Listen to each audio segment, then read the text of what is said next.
Hello and welcome to Fiona's Creative Canvas. Today I'm starting a new creative discovery series.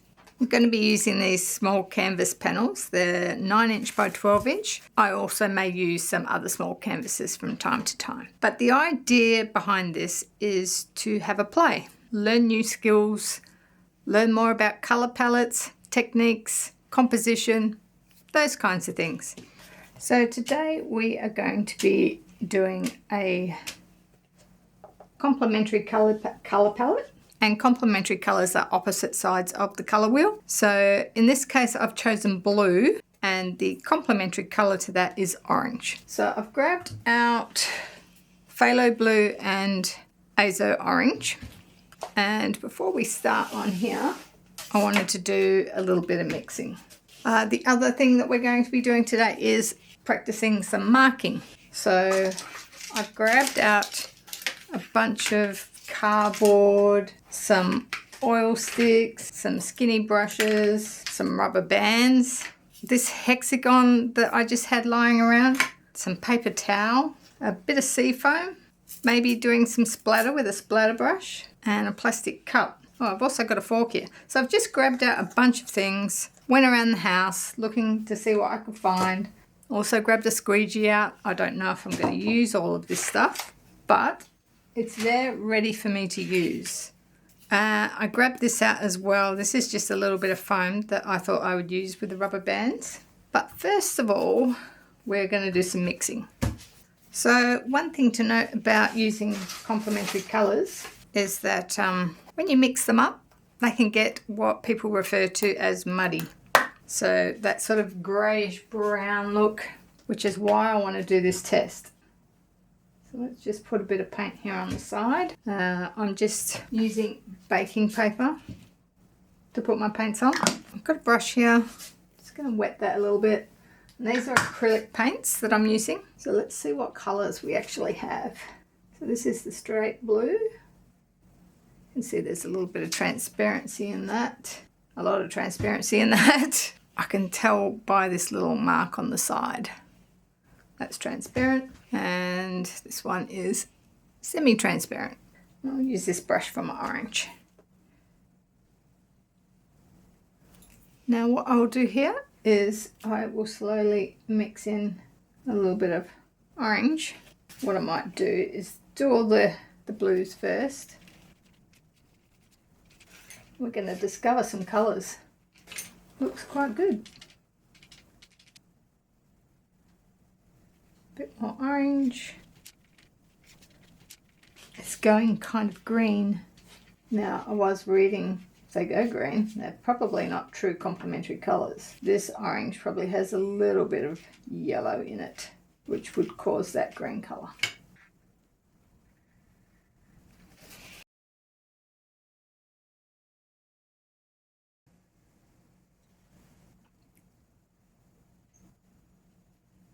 But this is a good test to do before you start if you're not sure about how your colours are going to mix. Can't believe how green this is going. Last one on this row. So it's gone really green. Alright, let's work the other way. A little bit of blue. Now you can see this quickly has turned into another colour.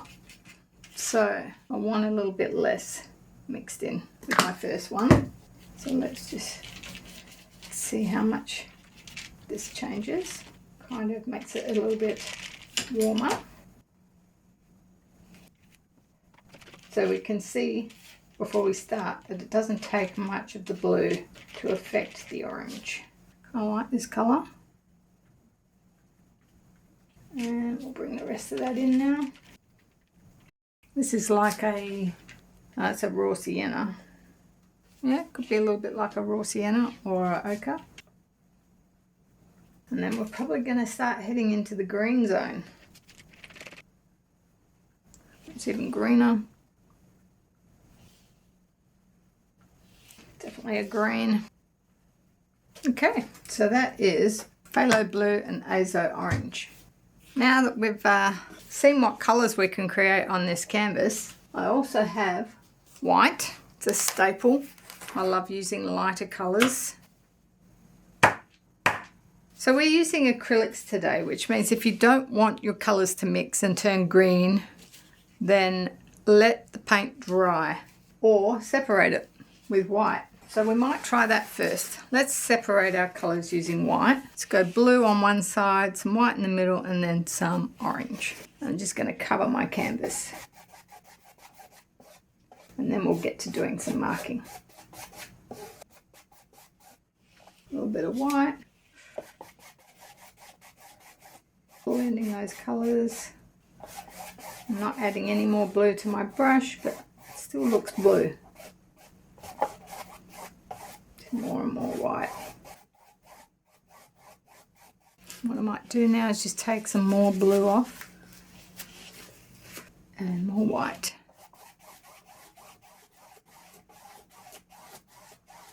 I'm going to wash my brush this time and get the water off it. Let's get some orange. I'm going to start in the middle here because I think I still have blue. I do.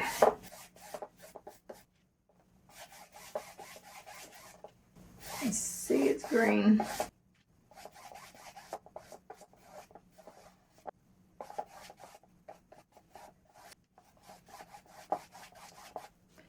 I'm going to come off of these because they're bothering me a bit.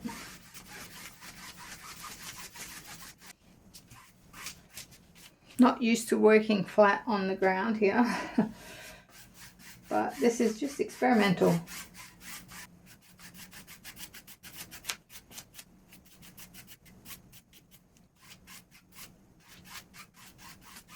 Alright, it's a nice blend, but you can see we don't really have much in the way of green because we've mixed it with white. I'm wondering whether I want to break this blend up.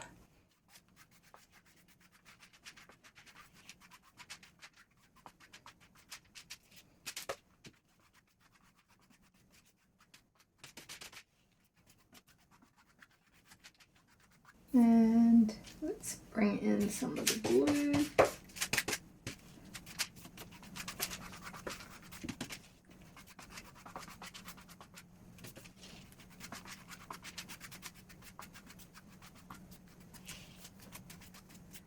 Cool. Alright, now we're going to do some marking. So what have we got here? I've got this for doing circles.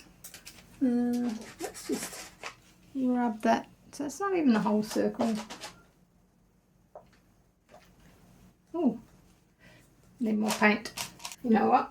I might use the cardboard first. Got 3 different.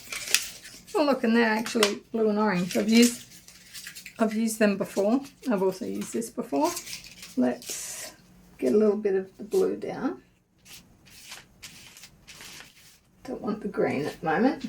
I want this nice bright colour. And I'm just going to rub that in there. And press that on. Let's see what we get. Hardly anything, which means I need more paint. I like the idea, just the execution. So I've laid that on a bit thicker. So let's try that again. If I can line it up. Okay, I prefer that. Doesn't have to be perfect.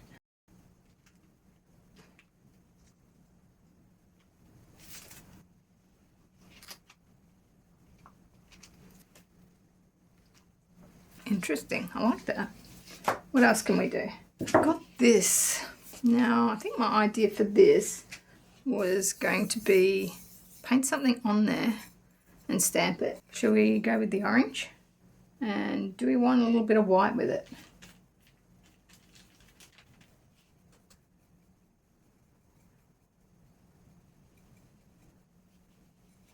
I don't know how well this is going to work, or how thick it needs to be. I'm making it patchy with whites and oranges. And I think I might want to stamp this a couple of times. Alright, let's try that.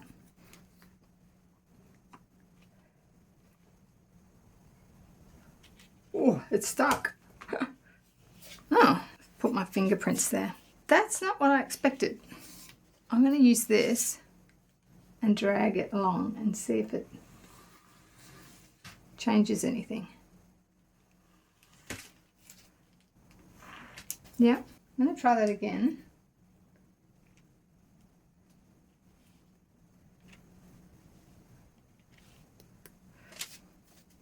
I'm not going to press as hard this time. Oh, maybe a little bit harder.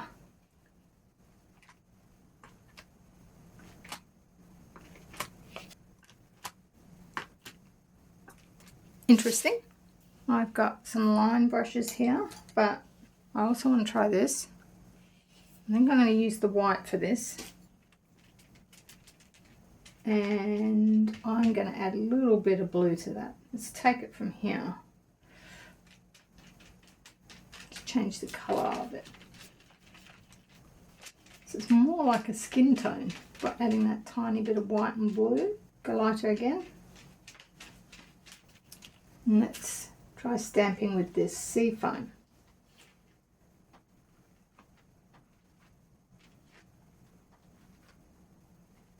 Oh, I like that. Okay, we talked about using some rubber bands onto this. So what I'm going to do is I'm just going to wrap my rubber bands around.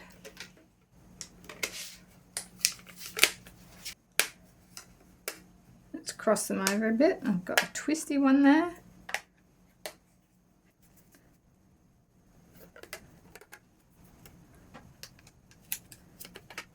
Like that.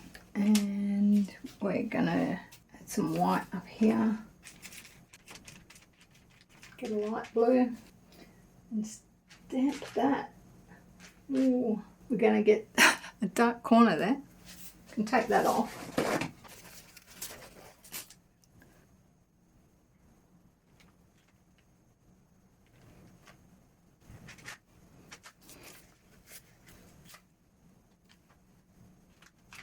Add a little bit more of the white. It'll stand out more against the darker bit. Looks like I probably needed more rubber bands. Okay, I like that. Should we try the line marker? I think for that I'm going to need a bit of water. Let's put a little bit of water in there and then grab some of this paint. Mix it in. Probably need more than that.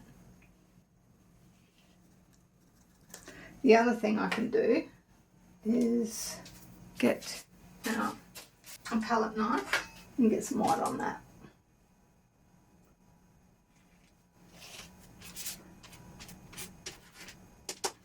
And let's put some marks through here.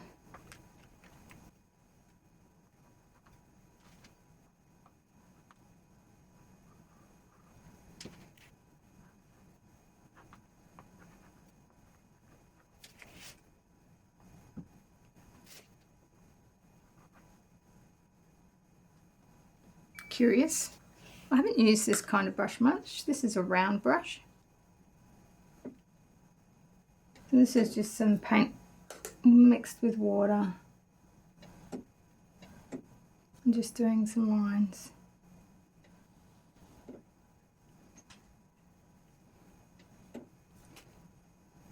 Not sure about that.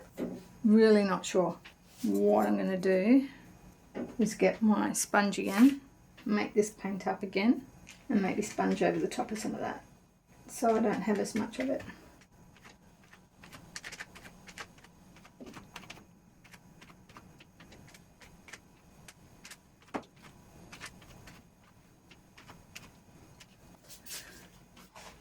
Now I'm just going to do a circle. Let's spin it. Okay, do I want any splatter? I don't know, it looks pretty busy. Got a little bit of negative space here. Got my straight lines. I think I want a straight line in here. Where's my, let's bring this in. We've got a bit of the lighter blue now. So let's load up this with the lighter blue. and put it through here.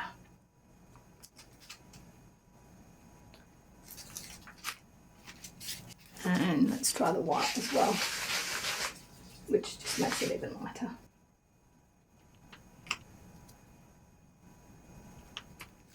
I do feel like I want something darker up here. The darkest colour we've used is the phthalo blue on its own. I'm going to use the other side.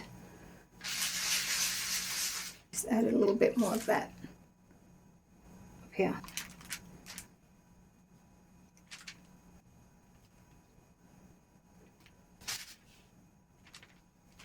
Cool. This is giving me moon vibes and buildings. Okay. We used a few different tools. That's quite wet because I have water in the bottom of that cup. There's a few tools we didn't use. We managed to stay away from the green. So you can see here we didn't really get much of the greens or anything in. If we wanted them, I wasn't really after that. But the blend, because we did this, we worked out you only need a very small amount of blue mixed with orange and you can get a more tanny neutral colour, which we got through the middle here. All right, I'm going to clean this up and we'll have a look at the piece on its own. So just before we look at the final result, I wanted to try a different colour orange.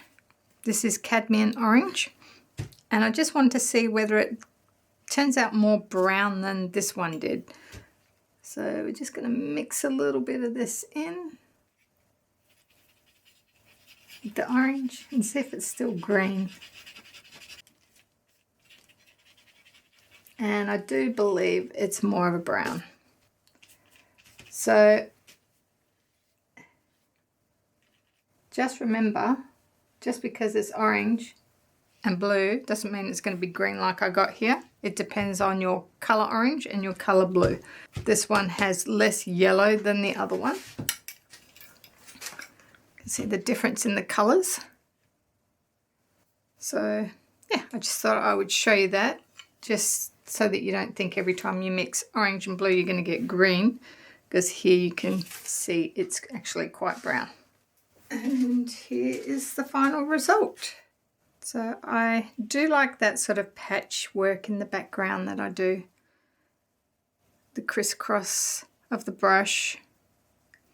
Got a pop of orange deeper down here, but then broke it up with the blues. My circles, patchiness in the top, the stripes, and the cardboard. Yeah, so I'm pretty happy with that. So that's it for this one, guys. I hope you enjoyed it. Hope you got something out of it. The next colour palette is going to be chosen by my creative insiders and creative supporters. So there'll be a poll up there for those members. And yeah, I shall see you all in the next one. Bye.